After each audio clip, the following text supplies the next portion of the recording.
বিশ্বের সবচেয়ে বড় প্রবালের সন্ধান পেয়েছেন বিজ্ঞানীরা। তারা ধারণা করছেন এটির বয়স প্রায় ৩০০ বছরেরও বেশি, যা আগে সন্ধান পাওয়া সবচেয়ে বড় প্রবালের চেয়ে ৩ গুণ বড় হবে বলেও ধারণা করা হচ্ছে। ন্যাশনাল জিওগ্রাফিকের খ্রিস্টানসিসের একদল বিজ্ঞানী এটির সন্ধান পেয়েছেন। তারা গত অক্টোবরে দক্ষিণ পশ্চিম প্রশান্ত মহাসাগরে একটি গবেষণা জাহাজে কাজ করার সময় প্রথম এর সন্ধান পান। প্রবাল আবিষ্কারের এই খবরটি নিশ্চিত করেছে সংবাদ মাধ্যম আল জাজিরা। বৃহস্পতিবার ন্যাশনাল জিওগ্রাফিক সোসাইটি এ নিয়ে জানায়, প্রশান্ত মহাসাগরে দূরবর্তী সলোমন দ্বীপপুঞ্জের কাছে এই প্রবালটি ৩২ মিটার লম্বা এবং ৩৪ মিটার প্রশস্ত। এটি প্রধানত বাদামি, তবে উজ্জ্বল হলুদ, নীল ও লাল রঙের স্প্ল্যাশ বৈশিষ্ট্যযুক্ত। যমুনা স্মার্ট রেফ্রিজারেটর, স্মার্ট লাইফে স্মার্ট রেফ্রিজারেটর।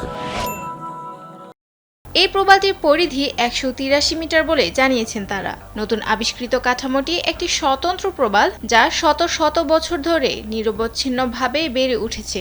জলবায়ু পরিবর্তনের কারণে সাগরের উষ্ণতা বেড়েছে, যার কারণে ক্ষতিগ্রস্ত হচ্ছে এই প্রবাল। সাগরের গভীরে এমন প্রবালের সন্ধান পাওয়াকে অনেকেই ইতিবাচক হিসেবে দেখছেন। বিজ্ঞানীরা জানান, বিশ্বের সবচেয়ে লম্বা গাছ খুঁজে পাওয়ার মতো এটি একটি উল্লেখযোগ্য বৈজ্ঞানিক আবিষ্কার।